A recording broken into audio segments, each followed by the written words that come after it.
বিসমিল্লাহির রহমানির রহিম। ভাই ও বোনেরা, যে যেখান থেকে আমাকে দেখছেন এবং শুনছেন, আপনাদের সবাইকে আমার সালাম, আসসালামু আলাইকুম। আশা করি আপনারা ভালো আছেন, আমিও ভালো আছি। UK property gossip by Tasmina YouTube চ্যানেলের পক্ষ থেকে জানাই শুভেচ্ছা। আজ জুন মাসের 24 তারিখ মঙ্গলবার 2025। এই মুহূর্তে লন্ডনের তাপমাত্রা আছে 16 ডিগ্রি সেলসিয়াস।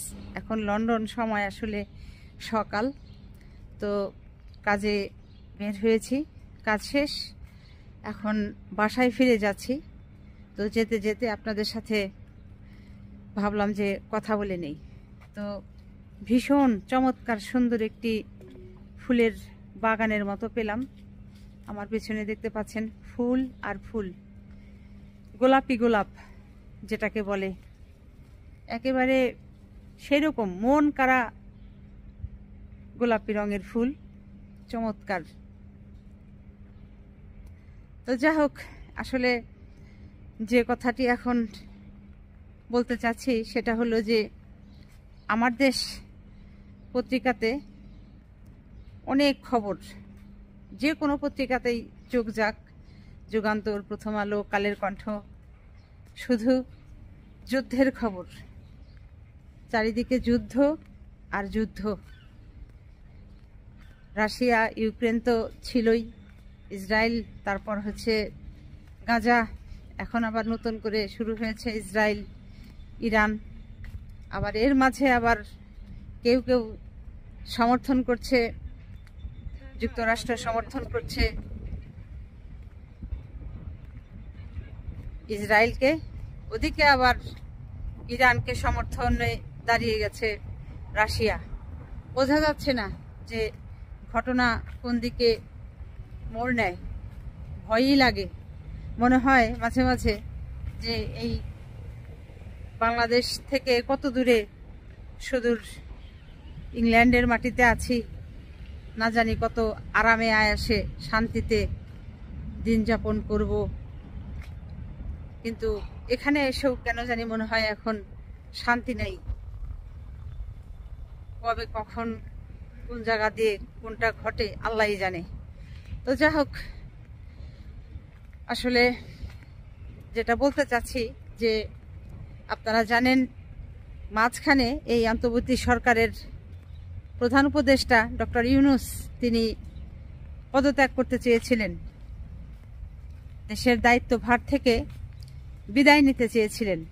তো কেন তিনি দেশের এই দায়ভার দায়িত্ব ছাত্ররা তাকে দিল, দেশের জনগণ তাকে দিল, তিনি সেটি ফিরিয়ে দিয়ে পদত্যাগ করে চলে যেতে চাইলেন?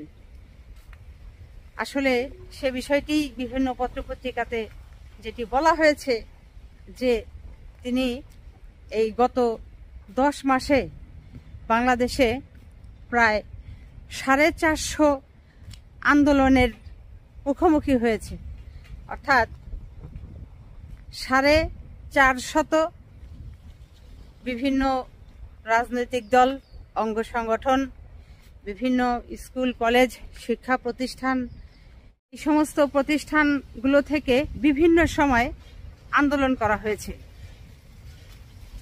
তো এই আন্দোলনের চাপ তিনি কুলাতে না পেরে এটা করেছিলেন।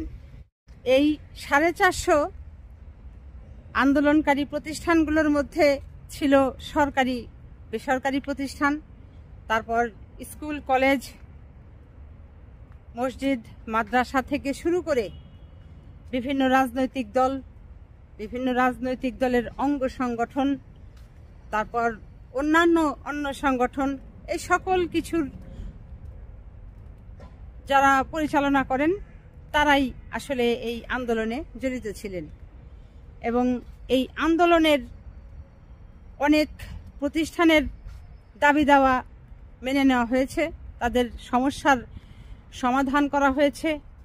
সেই সাথে অনেক প্রতিষ্ঠানের ব্যক্তিদেরকে আশ্বাস দেওয়া হয়েছে যে তাদের বিষয়গুলো দেখা হবে, করা হবে, এরকম মিটমাট করা হয়েছে। এরপরেও দেখা গেছে যে কিছু কিছু প্রতিষ্ঠানের ব্যক্তিরা তাদের সমস্যার সমাধান করা সত্ত্বেও তারা আন্দোলনে জোরদার ছিল এবং এখনো আন্দোলন করে যাচ্ছে। তো এদের প্রতি আসলে তিনি কিছুটা বিরক্ত হয়ে প্রধান উপদেষ্টার দায়িত্ব থেকে তিনি পদত্যাগ করতে চেয়েছিলেন। তো এখন যা হোক, দেখা যাক, আবার তিনি ক্ষমতায় আছেন, দায়িত্বে আছেন, আন্দোলনও থেমে নেই। এই যে 10 মাসে 450 প্রতিষ্ঠানের মানুষরা এই আন্দোলনের সাথে যে জড়িত হলো, একবার চিন্তা করেন তো ভাই বোনেরা, এই মানুষগুলো, এই 450 প্রতিষ্ঠান এই বিগত 15 বছরে কি করেছে? 15 বছরে তারা কোনো আন্দোলন করতে পারলো না শেখ হাসিনার কাছে, তা তো করতে পারলো না। ওই মানুষ বলে না যে শক্তের ভক্ত নরমের জম, প্রধান উপদেষ্টাকে নরম পেয়ে এইভাবে মানে ভাঙ্গিয়ে খেতে চেয়েছিল, তা পারেনি। এখানে আরো একটি বিষয় বলে রাখা ভালো যে যারা এই 450 সংগঠন আন্দোলন করেছে, এই 450 অঙ্গ সংগঠনের ভেতরে 3 ভাগের 2 ভাগই হচ্ছে এই আওয়ামী লীগের অঙ্গ সংগঠন। তারা বিভিন্ন নাম দিয়ে বিভিন্ন সময় মাথা চারা দিয়ে উঠেছে এই সরকারকে যন্ত্রণা দেবার জন্য, বিরক্ত করার জন্য, যাতে যন্ত্রণা খেয়ে বিরক্ত হয়ে এই বর্তমান সরকার যেন বলে ছেড়ে দে মাকে দে বাঁচি। কিন্তু মানুষ তো এগুলো বোঝে, আর মানুষ এগুলো ভালো করে বোঝে বলেই অন্তর্বর্তী সরকারের প্রধান উপদেষ্টাকে দায়িত্ব থেকে বিদায় নিতে দেননি। তাকে যেভাবেই হোক দায়িত্বে এখনো তিনি আছেন, দায়িত্ব পালন করে যাচ্ছেন এবং সেটি সুন্দরভাবেই দায়িত্ব পালন করে যাচ্ছেন। এই সমস্ত আওয়ামী লীগের ধান্দা বাংলাদেশের জনগণ আসলে বোঝে। ভাই বোনেরা, সবাই ভালো থাকবেন, সুস্থ থাকবেন এবং আমার জন্য দোয়া করবেন। আমার এই চ্যানেলটিতে লাইক, কমেন্ট, শেয়ার এবং সাবস্ক্রাইব করবেন। আসসালামু আলাইকুম, আল্লাহ হাফেজ।